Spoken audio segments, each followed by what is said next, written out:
My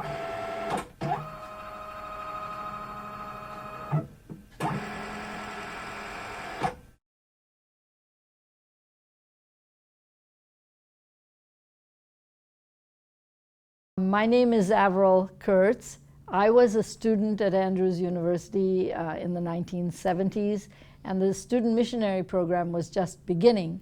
And some of my friends had gone to Japan as student missionaries, and that interested me.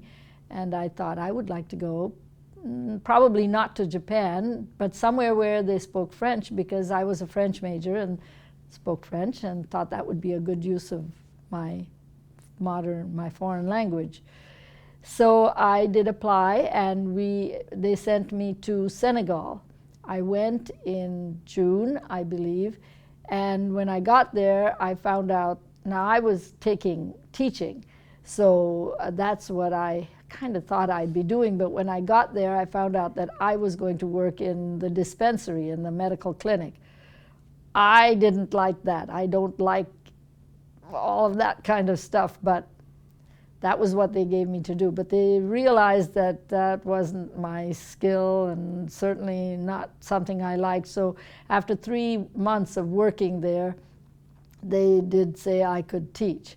They had a primary school, and so that's where I taught. And then after a while, they had some students who came from far away, didn't have any homes in the area, so they had dormitories, small. The girls' dormitory, there were only 4 students. There were more in the boys' dormitory. It was on the other side of campus, which wasn't very big, but they were as far away as they could get. They wanted to keep them separate. They did allow them to get together for a social activity now and then. And I was then named Girls' Dean. And I lived not in the dormitory, because that dormitory consisted of 1 room. And I had a little house, a duplex, about 500 feet away from the dormitory.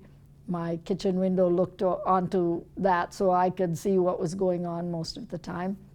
And one evening, they said, it was holiday time, and so the girls said, can we invite the boys to come over and play some games, and you come too? And I said, sure. So I went over there, and the boys came, and we spent several hours playing games. It was very late at night when we finished, and the boys left, and I went back to my house, and as I opened the door, no electricity on that campus, at least not that part of the campus.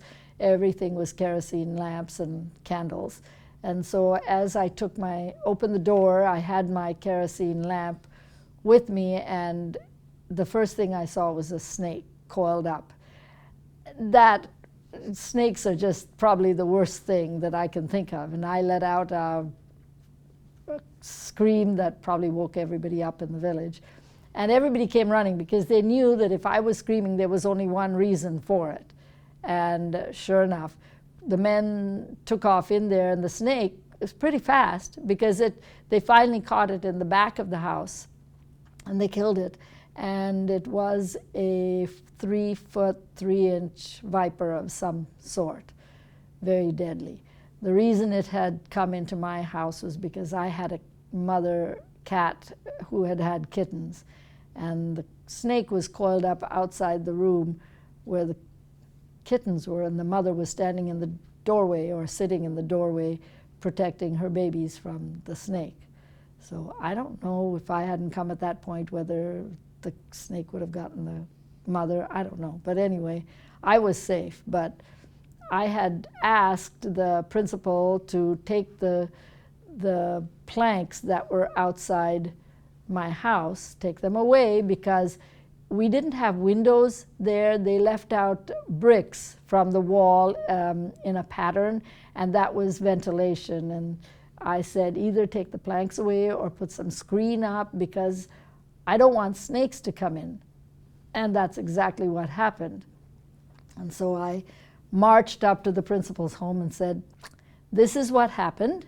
course, he was way on the other end of the campus where he didn't know what had happened in the night. So I said, you can either take the planks away or give me my ticket to go home. So that day the planks went away.